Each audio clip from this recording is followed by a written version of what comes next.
아직까지는 뭐 그렇게 위험한 상황은 없었죠, 현장에서. 네, 그렇게 보입니다. 제가 이제 경호를 좀 아는 사람들이 봤을 때는 조금 아슬아슬한 장면들이 있었어요. 아, 그래요? 네, 그런데 그런 것들이 계속 이제 모니터링 되면서 조금 보완이 되고 있습니다. 아슬아슬한 장면은 이런 건 뭐 어떤 거, 예를 들면. 예전에 산불 났을 때 그 영남지방 내려가셨을 때 어떤 분이 앞에 지나가면서 네. 옷을 이렇게 치고 간 적이 있었어요. 예. 근데 그때는 사실은 문제가 뭐였었냐면 사설 경호와 경찰 경호가 혼재가 되어 있었어요. 그래서 이게 좀 약간 손발이 맞지 않는 것들이 좀 보였었거든요. 저도 이상한데 저런 식으로 경호를 하면 안 되는데 생각을 했는데 아니나 다를까 어떤 쪽이 좀 비어가지고 그런 일이 있었어요. 근데 물어봤더니 그 지휘 체계에 약간 혼돈이 있었다. 그런 게 있었고, 그 뒤에도, 어떤 분이 후다닥, 이제 어디 특정한 장소에 가셨을 때, 뒤에서 어떤 분이 싹 옆을 지나가더라고요. 근데 그분은 그냥 지지자였던 것 같아요. 그래서 별 문제 없이 싹 지나갔는데, 그걸 본 사람 입장에서는 굉장히 철렁하더라고요. 저 사람이 진짜 위해를 가하려는 의도를 가지고 있었으면 큰 문제가 있었을 수도 완전히 있었겠다. 근접해서. 옆으로 싹 지나가더라고요. 그래서 이제 그거를 보는 사람들이 일종의 경호 공백이네, 그게. 맞습니다. 그래서 이제 이쪽이 조금 비는 것 같다. 이제 그런 것들, 그리고 그분들도 다 모니터링 하거든요. 자기들도 보면서 평가를 하다 보니까 그런 부분들이 최근에는 많이 이제 보완이 되고 있습니다. 그렇지, 우리가 이제 주로 총 얘기를 했는데, 네.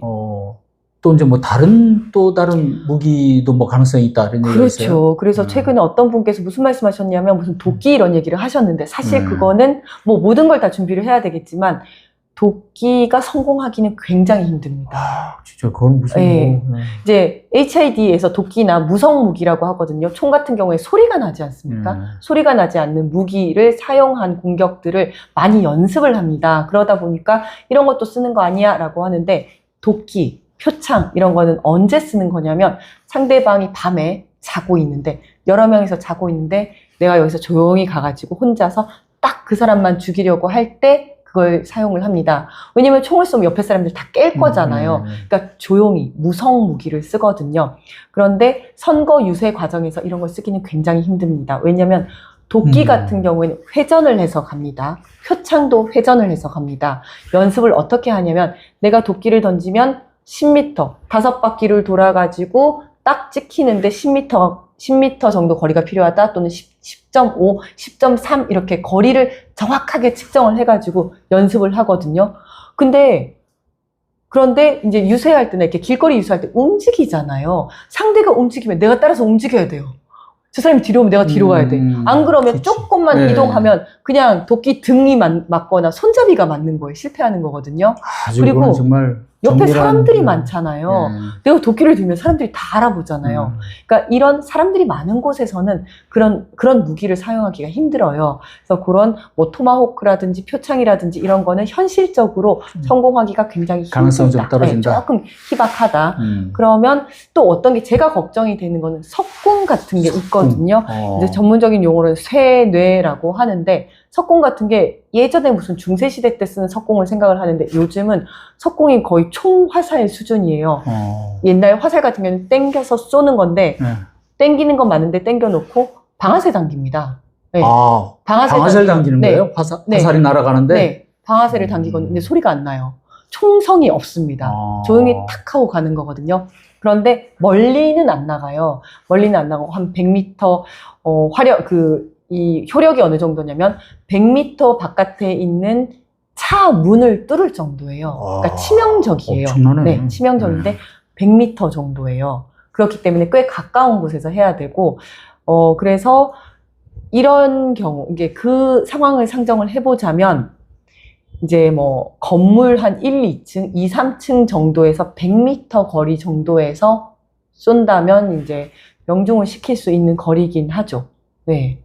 그래서 이제 그런 부분들도 다 감안을 하고 지금 얘기하는 게 우리 특수부대들, 그러니까 소위 전직 사용하는 이런 걸 다 것들입니다. 사용하는 네, 것들이에요. 사용하는 석궁도? 것들입니다. 네, 맞습니다. 야. 이게 무성 무기이기 때문에 총을 쓰기 힘든 부분에 있어서는 뭐 표창이든 토마호크든 석궁이든 이런 것들을 쓰는데 석궁 같은 경우에는 또 가능성이 있다. 그리고 총 같은 경우에는 너무 커서 이제 옥상 올라가고 이럴 때 앞에서 다 이제 신원 확인들을 다 해야 되거든요. 누군가가 이제 출입자 통제를 다 해야 돼요. 그 근처에 있는 그 건물에서는. 근데 큰 가방 들고 간다 이러면 가방 안에 봐야죠. 그리고 등록이 안 된 사람이 올라간다 이러면 못 들어갑니다. 이거 다 해야죠. 그런데 석궁은 조립도 가능합니다. 그래서 조그만 가방에 넣고 그냥 들어가거나 이랬을 경우에는 이게 이제 위험할 수가 있잖아요. 뭐 병원이라든지 이런 데는 그냥 뭐 다 들어가기도 하니까 여기 뭐 병원 가는데요. 뭐 이러면 그냥 올라가라고 할 수도 있으니까 이제 그런 것들이 위험한 거죠. 그래서 조립을 해가지고 안에서 이제 방을 빌려가지고 한다든지 이랬을 경우에는 뭐 좀 위험할 수가 있다. 그래서 그런 부분들도 다 감안을 하고 대비를 해야 된다. 이렇게 생각을 합니다. 야, 뭐 지금 말씀을 듣고 보니까 정말 참 뭐 다양한 그런 가능성은 일단 네, 염두에 두고 대비는 해야 되는 네, 거죠. 맞습니다. 그리고 또 한 가지 제가 제안을 드리고 싶은 거는 이제 그런 일이 벌어지지 않도록 예방을 하는 것이 가장 중요합니다만은 혹시라도 그런 사건이 벌어졌을 때 정말 재빨리 구호 조치 이런 것들이 필요하거든요. 골든타임이라는 게 있지 않습니까? 그리고 대량 출혈이 있었을 경우에는 수분 내 목숨이 왔다 갔다 합니다. 그렇기 때문에 가까운 곳에 구급차가 있어야 돼요. 행사 같은 경우에는 행사장 안에는 구급차를 다 대기를 시키고 있습니다. 하지만 이제 유세, 길거리 유세를 한다든지 골목 유세를 할 경우에는 구급차가 계속 따라다닐 수가 없잖아요. 그래서 그런 경우에는 의사 출신 의원이라든지 의사 출신 뭐 지역위원장 이런 분들이 가까이서 수행을 하게 한다면 갑자기 그런 일이 있었을 때 즉석에서 이제 어떤 구호 조치가 가능하기 때문에 그런 것들이 좀 필요하다라고 생각을 하고요. 그리고 또 왜냐하면 그런 일이 있었을 때 사람들이 아주 많고 골목이기 때문에 구급차가 들어오는 데만 해도 굉장히 시간이 많이 걸릴 거거든요. 네.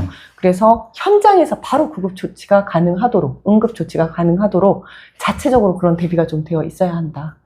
이런 말씀을 드리겠습니다. 아니, 지금 보니까 이재명 후보 옆에서 바싹 좀 붙어서 이거 종합적으로 이런 거 컨트롤할 이런 임무를 좀 딱 하면 잘 맞겠는데요? 아니, 근데 지금 이제 그렇게 잘 준비를 하고 있습니다. 현장에서 그렇게 좀 잘 하는 사람이 있을까요?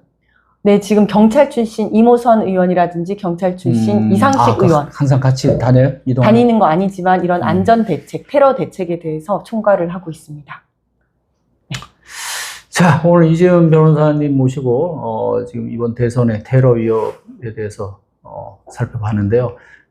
정말 정치적인 그런 성향, 그런 자신의 어떤 정치적인 신념, 이런 것을 떠나서, 정말 이 테러라는 것은, 이건 정말 있어서는 안 되잖아요. 네. 정말 반인륜적인 그런 얘기인데, 이런 일이 정말, 일어나지 않기를 간절히 바라고요. 우리 이 변호사님 마지막으로 덧붙이고 싶은 말 또는 우리 시청자분들께 꼭 하고 싶은 말 있으면 하고 오늘은 여기서 이제 마무리하도록 하겠습니다. 네.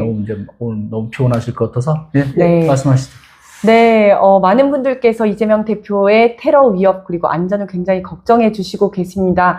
네, 정말 만에 하나라도 그런 일이 벌어지지 않도록 민주당에서도 철저히 대비하고 있으니까요.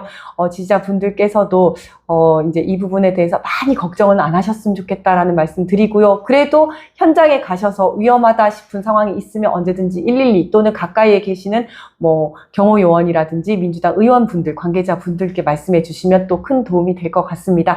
저도 마포갑에서 열심히 해서 득표율 많이 높이도록 하겠습니다. 감사드립니다. 네. 우리 이재현 변호사님께 다시 한번 감사의 말씀 드리고요. 마지막으로 화이팅 한번 할까요? 네, 조성식의 훅 언제나 응원 드리겠습니다. 감사합니다. 감사합니다.